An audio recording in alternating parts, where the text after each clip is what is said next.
কাদা কান্না আসতেছে। আমার চোখের পানি যে দেখছেন, এটা আনন্দের পানি, এটা কষ্টের পানি নয়। আমার এতই যে ভালো, আমার ছেলেরা, আমার স্ত্রী, আমার মাতা পিতা, আত্মীয় স্বজন গঞ্চনা দিত, লঞ্চনা দিত, কিসের চাকরি করো, পরিচয় দিতে পারি না, তুমি যে কিসের চাকরি করো।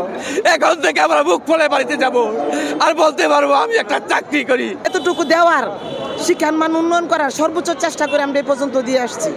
এখন যদি আরো বেশি দেওয়া লাগে অবশ্যই দিব, অবশ্যই। আমি একটা শিক্ষকতা করি, আমার শিক্ষকতার মর্যাদা দিয়েছে এই সরকারকে এই জন্য ধন্যবাদ জানাই। আমার আত্মীয় স্বজন, আমার স্ত্রী সন্তান সকলে আমাকে গ্রহণ করে নিবে। তাদেরকে আমি অশেষ অশেষ ধন্যবাদ জানাই। তার সাথে জানাই বিভিন্ন কলেজের থেকে এবং প্রতিষ্ঠান থেকে সকল ছাত্রছাত্রী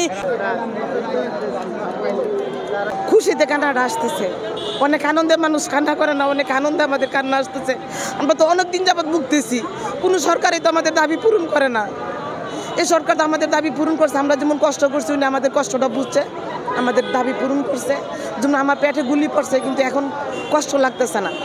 আমাদের স্বতন্ত্র ইফতেদায়ী মাদ্রাসা দীর্ঘদিনের দাবি, প্রাণের দাবি, আজকে যে 10তম দিন আন্দোলন করলাম স্বতন্ত্র ইফতেদায়ী মাদ্রাসা জাতীয়করণ ঘোষণার জন্য, আমরা সে ঘোষণা পেয়েছি।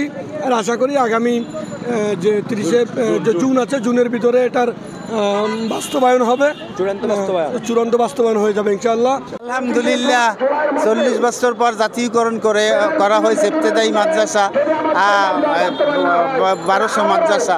পরবর্তী আর যে মাদ্রাসা আছে এমপিভুক্ত করবে বলে এই সরকার আশা দিয়েছে। আমরা সেই আশায় এখান থেকে বিদায় হয়ে যাচ্ছি। আজকে আমার আনন্দ ধরে না, আমরা দোয়া করব এই সরকারকে।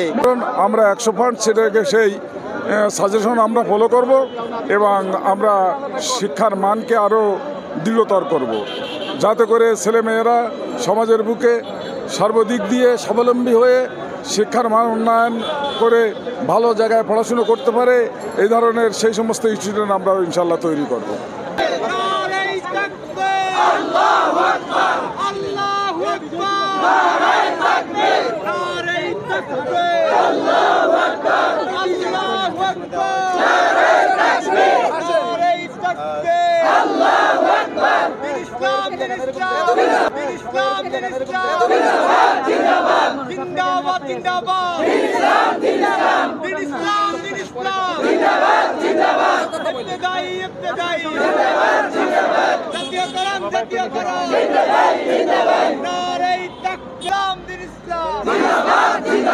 জিন্দাবাদ জিন্দাবাদ।